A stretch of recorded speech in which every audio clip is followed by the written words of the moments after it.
তো বন্ধুরা আমার পেঁয়াজ কাটা হয়ে গেছে, দেখছো একটু মাখিয়ে নিতে হবে, খুব সুন্দর হয়ে গেছে, দেখতে পাচ্ছ এইভাবে হয়ে যাবে। তো বন্ধুরা আপনাদের একটু এর সঙ্গে নুন মিক্স করতে হবে, ঠিক আছে। কি সুন্দর লাগছে বন্ধুরা, দেখুন দেখতে খুব সুন্দর হয়েছে। এর সঙ্গে একটু হালকা বেসন মিশাতে হবে। তো বন্ধুরা আমি 250 থেকে 300 গ্রাম পেঁয়াজ নিয়ে নিয়েছি, এর সঙ্গে বেসন 150 থেকে 200 গ্রাম বন্ধুরা বেসন যাবে। বেসন, লবণ, একটু আপনাদের স্বাদ মতো পাউডার, লঙ্কা পাউডার একটু মতলব লঙ্কা গুঁড়ো একটু মিক্স করতে হবে বন্ধুরা। আর একটু হলদিও দিতে হবে, নাহলে কালারটা আসবে না, খেতেও খুব বাজে লাগবে। তো বন্ধুরা আপনাদের এর সঙ্গে কী মিক্স করতে হবে, লবণ মিক্স করতে হবে, লঙ্কা গুঁড়ো একটু অ্যাড করতে হবে, আর হলদি গুঁড়ো একটু অ্যাড করতে হবে। তো বন্ধুরা দেখো আমি যেটা যেটা বলেছিলাম, এর সঙ্গে একটু লবণ অ্যাড করেছি, একটু বেসন অ্যাড করেছি, একটু হলদি পাউডার অ্যাড করেছি, একটু লঙ্কা পাউডার অ্যাড করেছি। তো বন্ধুরা তো কতটার সঙ্গে কতটা অ্যাড করতে হবে সেটা বন্ধুরা আগেই বলেছি। তো বন্ধুরা তো এবারে অ্যাড করে নিও, এরপরে আমি দেখাচ্ছি কিভাবে এটাকে ফ্রাই করতে হবে, কিভাবে রান্না করতে হবে। তবে বন্ধুরা আপনারা একবার করে দেখুন, খুব সুন্দর রেসিপি বানবে, খুব সুন্দর লাগবে। তো এটা খাবার পরে বন্ধুরা একবারও অন্য কিছু বন্ধুরা মাছও খেতে ইচ্ছা হবে না, মাংসও খেতে ইচ্ছা হবে না, খুব সুন্দর লাগবে বন্ধুরা। আমি দেখাচ্ছি। তো বন্ধুরা দেখতে পাচ্ছ আমি তাওয়াটা বসিয়ে দিয়েছি, দেখতে পাচ্ছ কীভাবে গরম হয়ে গেছে, ধোঁয়া উঠছে বন্ধুরা। তো এর মধ্যে একটু তেল দিয়ে দেবো, সামান্য পরিমাণে একটু তেল দিয়ে দেবো বন্ধুরা। তো এরপরে বন্ধুরা দেখতে পাচ্ছ কীভাবে বানাচ্ছি, এইভাবে একটু একটু নিয়ে বন্ধুরা এইভাবে এক সাইড করে দিতে হবে। কেন এর মধ্যে একটা তো করলে হবে না বন্ধুরা, তো একসঙ্গে 2 থেকে 3টে তৈরি হয়ে যাবে, ঠিক আছে বন্ধুরা। তো দেখতে থাকো লাস্ট অবধি। এই দুটো দিয়ে দিয়েছি, আর একটা দেবো বন্ধুরা, এক সাইডে আর একটা দেবো, দেখতে পাচ্ছ বন্ধুরা। তো এইটা কিছু সময় বন্ধুরা 1 থেকে 1.5 মিনিট অপেক্ষা করব। তো বন্ধুরা এটা নিচের দিকে টাইট হয়ে যাবে, তো এরপরে উল্টে দেব, ঠিক আছে বন্ধুরা। দেখতে থাকো বন্ধুরা কীভাবে রেসিপিটা হচ্ছে, একবার করে দেখো, খুব সুন্দর লাগবে খেতে। তো বন্ধুরা দেখতে পাচ্ছ আমি উল্টে দিয়েছি, 1 মিনিট সময় লেগেছে, 1 মিনিটে আমি উল্টে দিয়েছি। 1 মিনিটও সময় লাগেনি বন্ধুরা, 40 থেকে 45 মিনিট সেকেন্ড লেগেছে। তো এটা আর কিছু সময় মতো, এটা আর 1 থেকে 1.5 মিনিট লাগবে। উল্টো সাইডটা করে নেব, করে নেওয়ার পরে বন্ধুরা কিন্তু নামিয়ে নেব।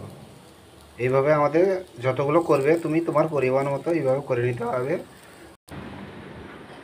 তো বন্ধুরা দেখতে পাচ্ছ আমার সবগুলো ভাজা হয়ে গেছে, এটা ঠিক আছে বন্ধুরা। তো লাস্টে যেটা করেছিলাম, আমি একটু মদ খেয়েছি, তো তার জন্য একটু জ্বলে গেছে, দেখতে পাচ্ছ বন্ধু, একটু কালো হয়ে গেছে, একটু মদ খেয়েছি তার জন্য একটু হয়ে গেছে। কিন্তু বন্ধুরা লাস্ট অবধি রেসিপি কিন্তু আমি একদমই কমপ্লিট দেখাবো আপনাদের, ঠিক আছে বন্ধুরা। তো একটু জ্বলে গেছে, বাস don't mind, I like you, দেখতে থাকো।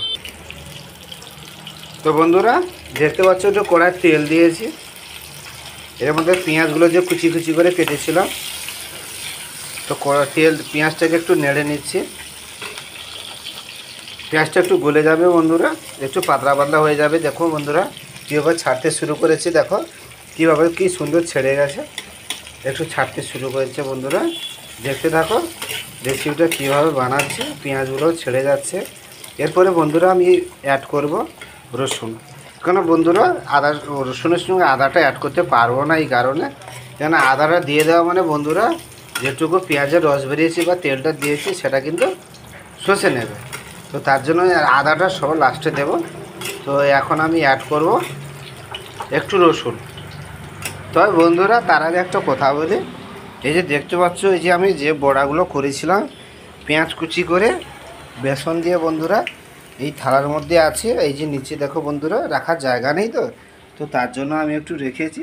তা বন্ধুরা দুঃখের বিষয়ে আমি একটু মদ খেয়ে আছি, তো তো তার জন্য হাফগুলো আমি কিন্তু খেয়ে নিয়েছি, যেটুকু বেঁচে আছে এইগুলোতে রেসিপি বানাবো, কোনো সমস্যা নেই, ঠিক আছে বন্ধুরা। আমি খেয়ে নিয়েছি, আমি আগেই বলে দিচ্ছি, সরি তার জন্য। আমি পেঁয়াজ দিয়ে করেছি তো তার জন্য একটু কিন্তু খেয়ে নিয়েছি বন্ধুরা। বাস ঠিক আছে, সরি বন্ধুরা, দেখতে থাকো কীভাবে রেসিপিটা বানাচ্ছি আমি। তো বন্ধুরা, পেঁয়াজ দেওয়ার পরে আপনাকে দিতে হবে আদা, সরি রসুন দিতে হবে প্রথমে। তো আদাটার সঙ্গে আমি অ্যাড করছি না, তাই কারণে সঙ্গে সঙ্গে শুকিয়ে যাবে, তো তার জন্য আমি আদাটা কিন্তু দিইনি। তো রসুন দিয়েছি। তো তারপরে বন্ধুরা হলদি পাউডার, লঙ্কা পাউডার, তো একটা বলের মধ্যে একটু জল দিয়ে অ্যাড করেছি, অ্যাড করে এর মধ্যে কিন্তু বন্ধুরা দিয়েছি আমি। স্বাদ মতো দেবে, যতটা পরিমাণে করতে চাও স্বাদ মতো দেবে। তো দেওয়ার পরে যখন এটা হয়ে আসবে তো বন্ধুরা তখন কিন্তু আপনারা আদাটাকে দেবেন। কেন আদাটা আগে দিলে কি হয় বন্ধুরা, আদাটা দেওয়া যায় ঠিক আছে বন্ধুরা, তো আদাটা আগে দিলে কি হয় না, শুকিয়ে যায় ঠিক আছে। তো বন্ধুরা তার জন্য আদাটা আমি লাস্টে দিয়েছি। আদাটা একদম বন্ধুরা আপনারা লাস্টে দিবেন, তো আপনাদের মতলব আপনাদের ব্যাপার। তো আদাটা একটু লাস্টে দেবেন, দিলে একটু ভালো হয়, আদাটা দিলে রসটা শুকিয়ে যায়। তো বন্ধুরা দেখতে পাচ্ছ কি সুন্দর হয়ে গেছে বন্ধুরা। তো এরপরে আমি কি অ্যাড করব বন্ধুরা, এর সঙ্গে এরপরে আমি কিন্তু বন্ধুরা আলু দিয়ে দেব। তো আলু দেওয়ার পরে একটু ভালোভাবে একটু নাড়াচাড়া করব ঠিক আছে। তো নাড়াচাড়া করার পরে বন্ধুরা এর সঙ্গে আপনারা পরিমাণ মতো যেটা আমরা বাঙালি ভাষায় যেটা ঝোল বলি, তো আপনাদের পরিমাণ মতো একটু জল দিতে হবে। তো জল দেওয়ার পরে বন্ধুরা যে বড়াগুলো আমি করেছিলাম বন্ধুরা, এই দেখো দেখাচ্ছি আপনাদের, এইটা এই বড়াগুলো আছে এই নিচে একটু রেখেছি বন্ধুরা। তো কি হয়েছে বন্ধুরা, একটু বেশি করে করেছিলাম বন্ধুরা, তো আমি একটু ড্রিঙ্ক করে আছি। তো বন্ধুরা আমি কিন্তু হাফগুলো খেয়ে ফেলেছি, তবে যেটুকু আছে তো আপনাদের সঙ্গে শেয়ার করব বন্ধুরা। আপনারা কিন্তু কোনো খারাপ মাইন্ড নেবেন না বন্ধুরা।